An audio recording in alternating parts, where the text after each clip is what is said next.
warahmatullahi wabarakatuh. Selamat pagi teman-teman semua. Di sini saya akan mempresentasikan teori konsumsi dalam ilmu ekonomi. Konsumsi merupakan salah satu aktivitas ekonomi dasar yang dilakukan oleh setiap individu maupun rumah tangga. Dalam konteks ekonomi, konsumsi diartikan sebagai kegiatan menggunakan barang dan jasa untuk memenuhi kebutuhan hidup, baik kebutuhan pokok seperti makan dan tempat tinggal, maupun kebutuhan tambahan seperti hiburan atau rekreasi. Aktivitas konsumsi menjadi salah satu indikator utama dalam menilai kesejahteraan masyarakat serta tingkat pertumbuhan ekonomi suatu negara. Adapun tujuan konsumsi. Tujuan konsumsi tidak hanya terbatas pada pemenuhan kebutuhan dasar manusia, melainkan juga mencerminkan gaya hidup, preferensi, dan bahkan status sosial seseorang. Misalnya, seseorang mungkin membeli pakaian bukan hanya untuk melindungi tubuh dari cuaca, tetapi juga untuk tampil modis dan menunjukkan identitas sosialnya dalam perkembangan ekonomi modern.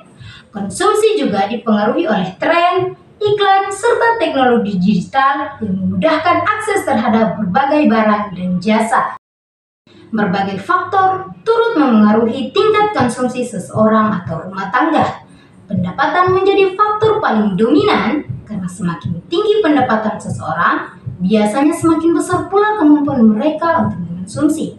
Namun, selain pendapatan, faktor seperti harga barang, jumlah anggota keluarga, tingkat pendidikan, kebijakan pemerintah, serta preferensi individu juga berperan besar dalam menentukan perilaku konsumsi.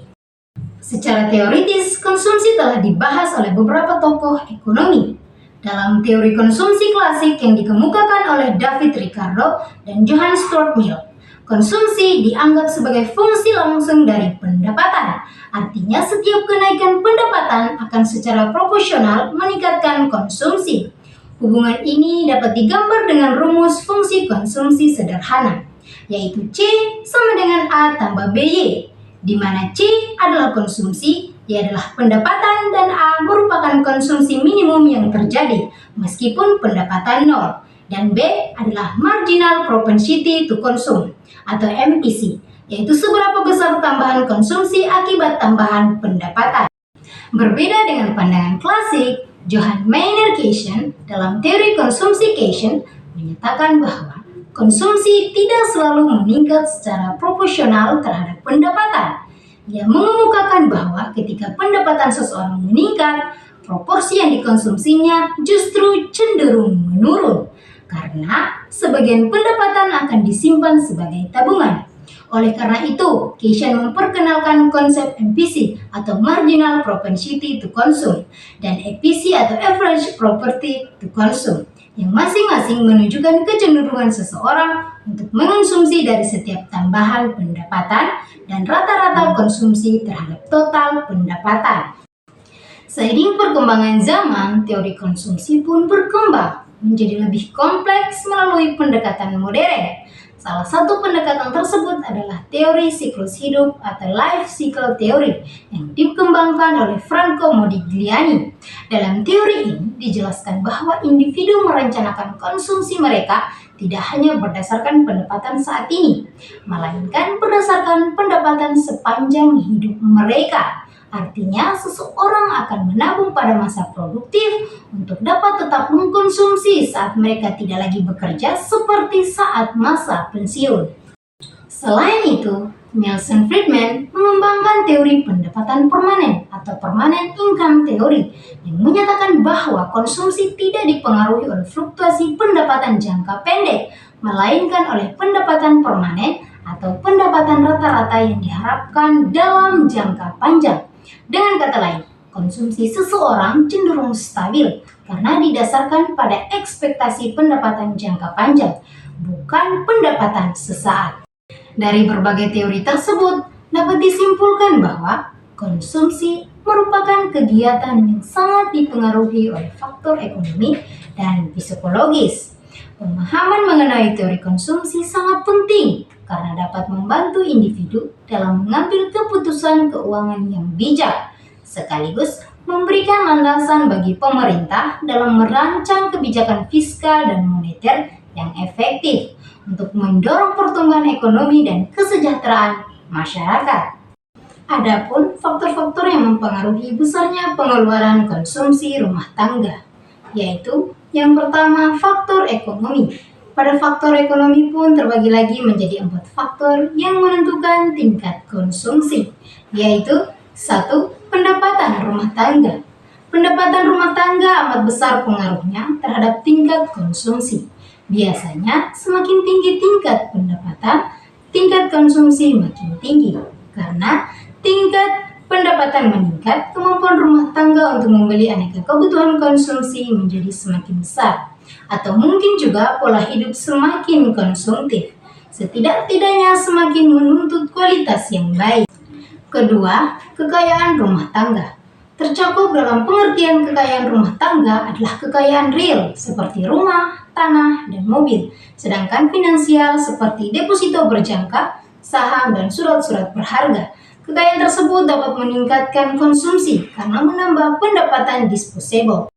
3. Tingkat bunga. Tingkat bunga yang tinggi dapat mengurangi keinginan konsumsi.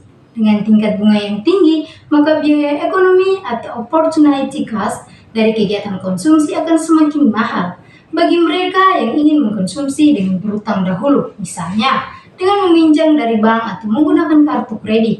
Biaya bunga semakin mahal sehingga lebih baik menunda atau mengurangi konsumsi. 4. Perkiraan tentang masa depan. Faktor-faktor internal yang dipergunakan untuk memperkirakan prospek masa depan rumah tangga antara lain pekerjaan, karir, dan gaji yang menjanjikan, dan banyak anggota keluarga yang telah bekerja. Sedangkan faktor-faktor eksternal yang mempengaruhi seperti kondisi perekonomian domestik dan internasional, jenis-jenis dan arahan kebijakan ekonomi yang dijalankan pemerintah. Kemudian ada faktor demografi. Dalam faktor demografi pun dibagi lagi menjadi 2, yaitu 1. Jumlah penduduk. Jumlah penduduk yang banyak akan memperbesar pengeluaran konsumsi secara menyeluruh, walaupun pengeluaran rata-rata per orang atau per keluarga relatif rendah. Pengeluaran konsumsi suatu negara akan sangat besar bila jumlah penduduk sangat banyak dan pendapatan per kapita sangat tinggi. Yang kedua, komposisi penduduk. Ada pengaruh komposisi penduduk terhadap tingkat konsumsi. Antara lain, semakin banyak penduduk yang berusia kerja atau produktif dari 15 tahun hingga 64 tahun, maka besar tingkat konsumsi. Sebab makin banyak penduduk yang bekerja, penghasilan juga makin tinggi. Lalu, semakin tinggi tingkat pendidikan masyarakat, tingkat konsumsinya juga semakin tinggi. Sebab pada saat seseorang atau suatu keluarga semakin berpendidikan tinggi, maka kebutuhan hidupnya semakin banyak. Semakin banyak penduduk yang tinggal di wilayah perkotaan atau urban, pengeluaran konsumsi juga semakin tinggi. Sebab umumnya pola hidup masyarakat perkotaan lebih konsumtif dibandingkan masyarakat pedesaan. Faktor yang terakhir atau yang ketiga adalah faktor-faktor non-ekonomi. Faktor-faktor non-ekonomi yang paling berpengaruh terhadap besarnya konsumsi adalah faktor sosial budaya masyarakat. Misalnya saja, berubahnya pola kebiasaan makan, perubahan etika dan tata nilai karena ingin meniru kelompok masyarakat lain yang dianggap lebih hebat atau ideal. Kesimpulannya, teori konsumsi adalah teori yang mempelajari bagaimana manusia atau konsumen itu memuaskan kebutuhannya dengan membeli atau penggunaan barang dan jasa. Sedangkan pelaku konsumen adalah bagaimana ia memutuskan berapa jumlah barang dan jasa yang akan dibeli dalam berbagai situasi. Sekian materi yang telah saya sampaikan. Wassalamualaikum warahmatullahi wabarakatuh. Selamat pagi untuk kita semua.